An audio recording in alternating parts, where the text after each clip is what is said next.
Ladies and gentlemen, welcome back to another edition of Dark Powerrr, where, as you know, we talk about everything that happens on AEW Elevation, AEW Dark, and of course NWA Powerrr. This was a kind of a fun week when it came to NWA. Some great in-ring content when it came to the NWA, particularly that women's match. But we will get to that. But first, we got to talk about how we need you to hit that like button, comment, share, subscribe, all of that fun stuff. It allows us to better do what we do for you, and that's really why we're here. It's just talking wrestling amongst ourselves, among our friends, and we consider all of you part of our friends, our true heel family. So let's talk right about Elevation. Elevation had a few matches that kind of stood out to me, one of which was the opener. I thought it was a pretty good opener, QT Marshall taking on Robo. That one was a pretty good match, just getting over more QT Marshall and kind of slowly, I guess, building him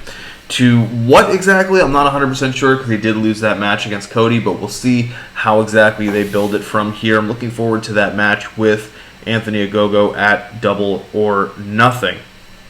I liked the two matches for the tag team of Ethan Page and Scorpio Sky. Ethan took on Alex Reynolds. Scorpio took on Five. Good matches there. Just more to get them in shape, get them in the ring, in the mix for their tag team match against Darby and Sting at Double or Nothing. I have a feeling that they are going to lose, and I really kind of wish they wouldn't, but I can see where the bigger plan is with Darby and Sting, so I'm kind of okay with Ethan and Scorpio taking the loss there. And besides, you can have moments where that'd be interesting, honestly, two heels feuding with each other. Let's say they break up because of the loss, right? This is their first major loss. They don't know how to handle it, and so they break up.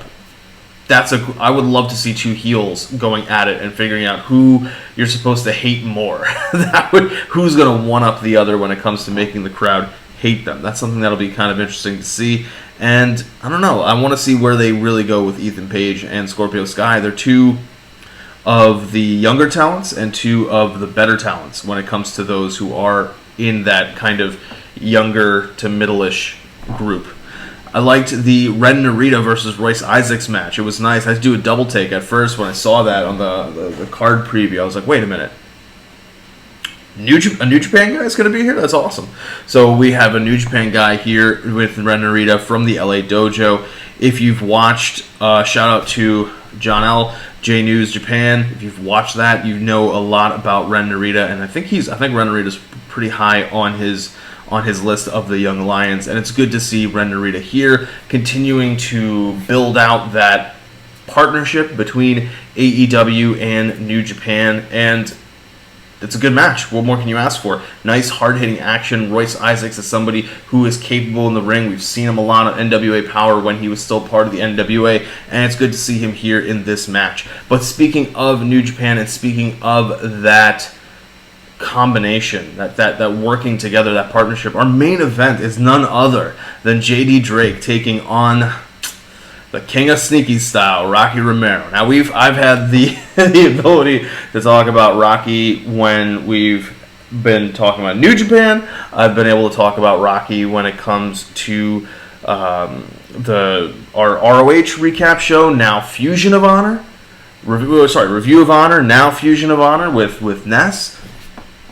And here we are again, now being able to talk about Rocky Romero on Dark Powerrr. You love to see it. Rocky Romero really bringing out that journeyman quality, that world-traveled quality. And here he is taking on JD Drake in the main event, picking up a win. Good to see. I want to see how they build this relationship. This is just really interesting. We saw Rocky on, I think it was BTE, not on Sammy's vlog. I think he might have been a little bit on Sammy's vlog as well, but he was definitely on BTE. Good to see him back with the boys, able to hang out with them and interact with them. Love that. And great interactions between him and Trent on BTE. But let's talk about AEW Dark. AEW Dark had some pretty good matches. I liked two of the tag matches. We had Swole and Kylan King taking on Matty Rankowski and the Bunny. Good match here, continuing that storyline between Kylan King and the Bunny. That's the kind of stuff we need. We need storylines to have progression on Elevation and on Dark, and we need to have storylines that are Dark and Elevation centric. So this is a good thing to see. I like that. I also liked the Gun Club versus Cal Hero and Liam Gray match. This had a kind of a scary finish. So the finish of this match involves Austin being in the top right-hand corner. Billy's on the outside. I want to say it's Liam Gray. Runs to do a suicide dive. And Billy just kind of like gets out of the way, swats him, but in the process, he turns forward, because if he had just kept going straight, he would have gone head arm first into the barricade. So he does kind of the right thing to do and tucks, but because there's not a lot of space, and this is something I've said before, I mean many, many moons ago, on Dark Powerrr, about how there needs to be a little bit more space for the outside, he kind of hits either the bottom of the back of his head and neck and shoulder, like that upper area, on concrete, because the top part of his head does hit pads. So that's a little scary, and they recover pretty well, get him into the ring. I don't think Austin needed to hit the finisher. I think they could have found a way, I don't know, maybe, but you're thinking quickly, right? You don't know exactly if this person is hurt. But you don't want to, if your person is hurt, you don't want to hurt them further. That's the key. But all things considered, they did go the right move. And I'm seeing a lot of people on the internet, on Facebook, saying fun things about this match, in the sense of the Cult of Cornette people talking about how this is proof that, dives are horrible and all this kind of stuff. And, when I jokingly say on Fusion of Honor, or when I'm on the round tables and all the sorts of things, that I like to get into the fun discussions with you guys on Facebook. And this is one of them, and this is a great example. So the person says, all dives should end the way it ended here, with the person crashing and burning and potentially getting injured. Every single match on every show has them, which ruins them, and then adds the amount of injuries from these senseless high-risk moves that aren't over 100 times a night. Then add how stupid it looks to be the guy outside standing there for 5 seconds with your arms open, waiting to catch somebody, and you don't move. Before wrestling was acknowledged as sports entertainment, that would have been called exposing the business. Guys from the 80s and 90s would have punched him right in the face on the way out, and he would have learned, don't ever do that again. And my response was, laughs in Lucha Libre. Because that's basically what Lucha Libre is. Lucha Libre is the dives that Cornette hates, that all these people, these old school fans that they love and all that stuff, that's what Lucha Libre is. It's high risk, high movement, high athleticism motion. And yes, are you going to crash and burn on a suicide dive? Absolutely. I don't know. Maybe that's why it's called a suicide dive. Maybe that's why they're high risk moves, and they talk about that. Even in the 80s and the 90s, we saw people on top ropes jumping off, doing stuff like that. That's high risk moves. High risk, high reward. That's how it works. So whether it was Cal Hero or whether it was Liam Gray, and if you are injured, sir, I hope you have a speedy recovery, and best of luck going forward when it comes to nailing Billy Gunn with a suicide dive. But speaking of high risk, we also had a good match here between Dante Martin and Jason Hotch. This was good. We're going to see Dante Martin up against, I think it is, he's going up against Miro on Friday Night Dynamite, so we'll see how that turns out for him. This was a match to keep him, have him just stack another win for him, give him an opportunity to look good before Miro undoubtedly crushes him. But Dante Martin is somebody that matches up well against Miro for the exact things that I'm talking about. Miro, powerhouse, stocky, well-built guy, solid as a rock, low center of gravity too. Powerhouse, built like a brick shithouse. Then there's Dante Martin, who can run circles around Miro due to his cardio and conditioning, due to his athleticism, due to just his ability to jump, move, agility. All of that. It's a very good storyline. It's a very good idea for a match. You can't have that kind of stuff without things like suicide dives and tope suicidas and 450s and all that kind of stuff. Anyway, we have Joey Janela versus Bear Bronson. That's a good match. I like that one. And the Janela promo after Janela picks up the win. Good. Now we're going to have a final moment kind of cluing us into some kind of issues that may be happening. But before we get to that, we have to have Angelico versus Ryzen. That's a pretty good match considering the, Ryzen doesn't get that much shine on AEW, so it's good to see him in a kind of a marquee matchup against Angelico. Angelico had a promo interview with Dasha before the show. So, our main event is Brian Cage versus Sonny Kiss. And the match is good. Nothing too crazy to write home about. What is interesting to me, at least, was after the match, Hook starts putting Sonny into submission holds. Joey gets up on the stage, looks as though he's going to enter the ring to help Sonny Kiss, and then just leaves. He's like, no, I don't want to deal with that. And it's interesting to me because we saw a few weeks ago, it's more than a few weeks, probably maybe a month or two ago, but there was some tension between Janela and Kiss because Janela felt as though Sonny was the reason they were losing tag matches. Now we're seeing some issues continue to crop up, and we're building out this storyline. I like it. I want to see more of this kind of storytelling where they plant seeds and then we get payoff sometime down the road, because it's thinking person's wrestling. You have to be able to follow the product. You can't just be a casual kind of person. But also, if they're going to do this, they need to do a good job of informing people, because you don't want to lose those casuals.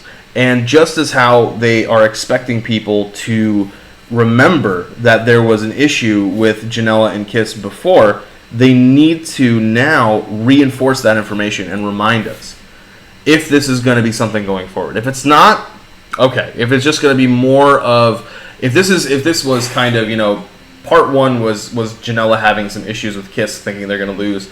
Part two is now this, and the actual turn of Janela on Kiss is down the road. That's fine, but they need to make sure they reinforce that there have been issues kind of going on for some time, which leads us to NWA Powerrr.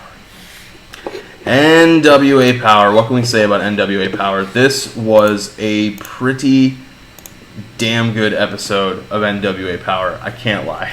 It was. It had some absolute stupidity and some absolute genius stuff, as NWA Powerrr is wont to do. So, we start off with the tag title match. We are seeing Stevens and Kratos versus the War Kings. Now, there is a little bit of a promo beforehand where we tease some definite issues between Aaron Stevens and Kratos, continuing to build on what we have been building upon for months. We now see that there's somebody helping Kratos, because when the finish of the match happens, it involves somebody coming in and hitting, I think it was Crimson, with what looks like brass knuckles that are wrapped up or something to that effect, like a loaded, maybe they put weights or slugs, the metal slugs in their hands and then taped it, but it was just like a band kind of thing around the hand, so it could have easily been knuckles.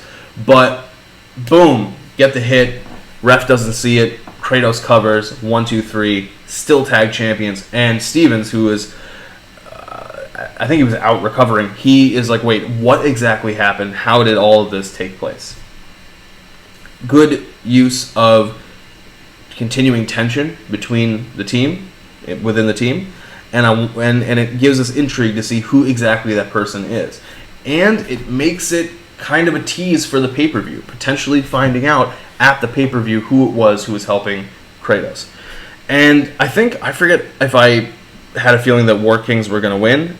If I did, I liked this as an alternative, and if I didn't, then I'm now interested in seeing Kratos, that partner, potentially just taking the title from Aaron Stevens. That would be really cool, because it helps to continue that slow burn of Aaron Stevens going to challenge Nick Aldis again. We have an Aldis promo, speaking of, and he's a little upset about everything that's happening with this Battle Royal, etc., etc. This just when they do good booking, they do kind of bad booking. So all this gives an explanation as to why the people in Strictly Business, Latimer and Adonis, would be willing to forego a tag title shot, particularly Latimer, which makes sense at least for Latimer's part. Adonis is like, well, I'm already a champion. All right, cool, whatever. Makes sense. All right, cool. Now, we know that Trevor Murdoch is coming back for this Battle Royal. We know that he had a month suspension and that it's been exactly 1 month. We know these things. But don't ruin the surprise. Don't ruin the surprise by having, fucking that guy with I forget his name, the interviewer. He's got like a script or paper or whatever, like what he's supposed to talk, like not like what he's supposed to talk about, but like the show notes or whatever. And he's like, well, I know everybody who's in the Battle Royal. And he's like, hey, Nick, look, what's that name? And Nick's like, that's Trevor Murdoch. And he's like, yeah, what's Trevor? Oh, I was Australian more than British. But he's like, that's Trevor Murdoch. And he's like, yeah, that's Trevor Murdoch. Why give away that reveal that early? Let's do, and then they're going to ruin it even further. But anyway, that takes nothing away from what happens next. And that is one of the best women's matches I've seen in some time. This was a really, really strong match. And it's interesting, considering the last time I was able to say that, it also involved one of the people in this match in Thunder Rosa. Thunder Rosa versus Camille, incredible. Really good match. What I liked about this one is that they went with a solid way of getting Rosa Camille 3. And they went with a solid way of getting themselves out of what they had booked themselves into. So I guess in a way they didn't book themselves into a corner if this was the plan the whole time. So like I said, smart booking decisions than bad booking decisions. But this match goes to a 20-minute time limit draw. So there's no actual winner. Camille's still the number one contender, but if you remember the stipulation was that if Camille wins, well, when Camille wins, according to Camille, Rosa would no longer be able to work for other companies. Because there was no actual winner and it was a draw, Rosa's still able to work for other companies. Smart. And I think we're going to see, maybe at the pay-per-view, that would be an interesting way to do it, Camille Rosa 3. Or maybe they hold off on it. Either way, I'm happy. Like, you can let these two women go their separate way for a little bit and then come crashing back together. I'm perfectly fine. The match itself, really well done. Told a good story. What I liked about it from a booking standpoint was you saw that Camille can go for a longer period of time. That was one of the things that we were wondering about. Her conditioning. Is she going to be able to have longer matches, long-form matches? That's something that's incredibly important. You need to be able to do that in wrestling. You can't just get away with having 10-minute, 8-minute, 7-minute, 9-minute matches, anywhere in that range. And that's usually what NWA Powerrr does. Even their longer matches are roughly around that time period. I mean, we have TV title matches that have a time limit of 6:05, and that's for a championship. Why would Camille need to go more than 8 minutes or 9 minutes? So seeing her actually go the distance and get to a 20-minute mark, really good. The other thing that was one thing that was a little upsetting was that when she does hit the first, no, she doesn't. She only hits one spear. When she hits the spear of the match, it was weak. It looked absolutely horrible. I don't know if that was just mistiming. But it shows that while the conditioning is there and while the ability is there, that raw talent, that raw piece of coal still needs pressure applied to turn it into the diamond that it can be. And Camille has the ability to be an incredible women's wrestler. She's definitely on her way. And this was a good match to be able to see that. With the exception of that spear, she did very, very well for herself. And I want to say that I think this match was hurt a little bit due to not having a crowd, because the camera and the microphone was able to pick up more of the two people talking to each other, and that wouldn't necessarily happen as much, or the odds would be much lower if you had a crowd. And just incredible kudos to Thunder Rosa for this match. She has shown time and time again that she is a consummate professional, and she has an ability to lead people through matches. Britt Baker is not the most experienced in the world compared to others. Like, when it comes to experience level, she's not a Sasha Banks. She's not Becky Lynch or the Four Horsewomen. She's not a Natty at all. But Rosa is able to get incredible matches out of her. other opponents that you've seen with Rosa on Dark, on Elevation, not the most experienced in the world. Not any of those women. Not Toni Storms. Not Io Shirai's.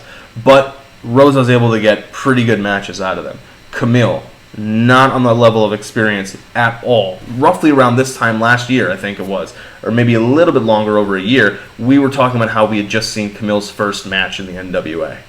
First in-ring match, televised match. Rosa's getting amazing matches out of this girl. So incredible props to Thunder Rosa for absolutely killing it. Match of the night by far for the 3 shows, without a shadow of a doubt. And that leads us to our final segment, which is the Battle Royal. This is a little bit of a mess.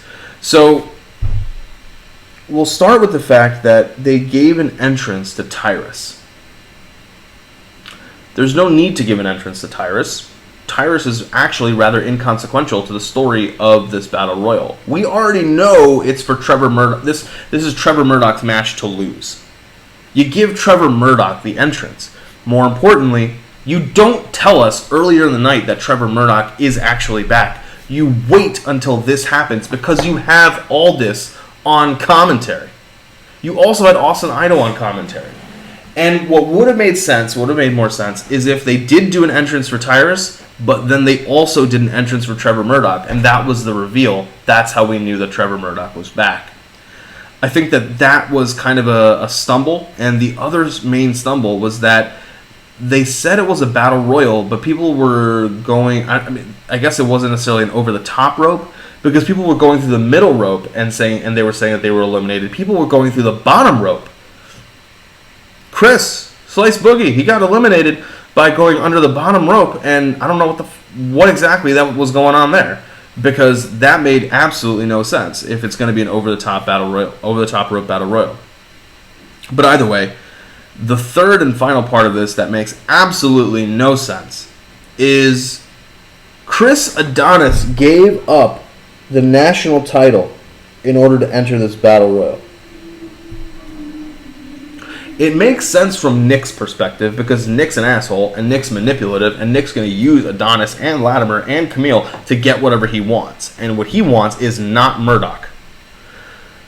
So why would you have Adonis give up his title in order to be in the match? Particularly because you had already said, like, you... Okay, let's backtrack. He said that they were giving up the tag title shot so that they could be in the Battle Royal. But they already knew that the only people who could be in the Battle Royal were non-champions. So even back then, they knew that Adonis could either not be in the Battle Royal or would have to vacate the national title. Okay.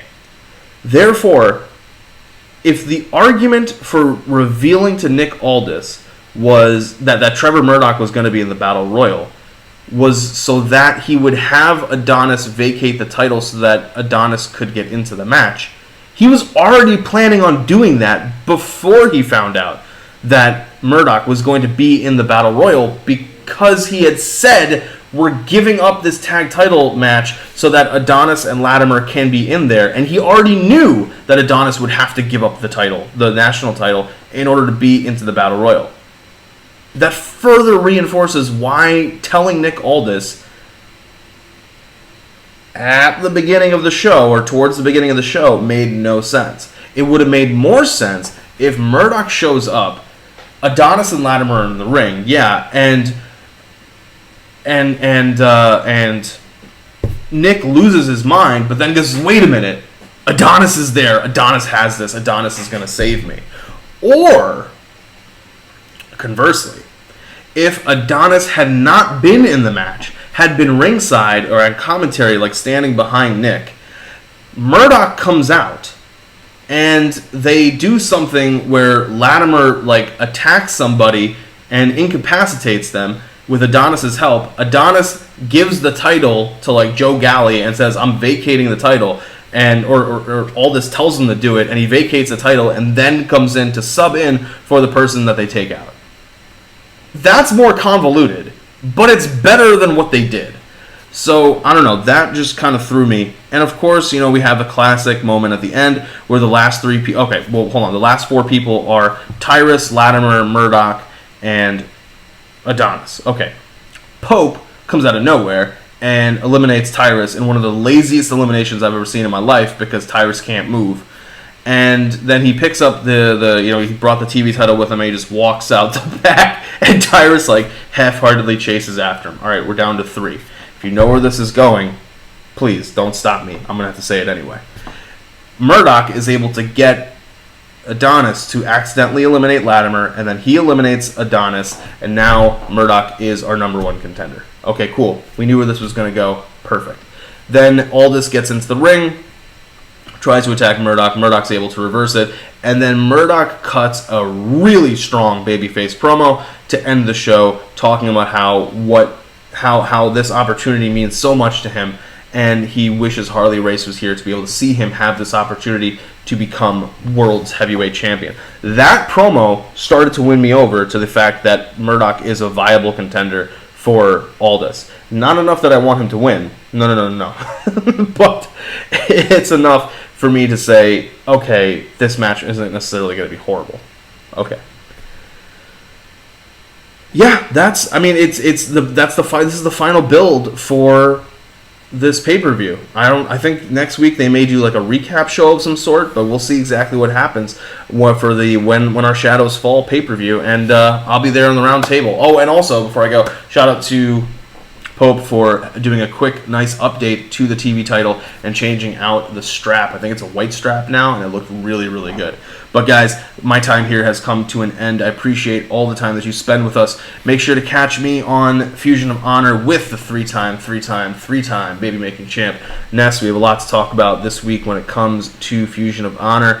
And I'll catch you guys later. Take care of yourselves. Take care of each other. All the fun stuff. That's my sign off. But yeah, I mean it. Take care of yourselves. Take care of each other.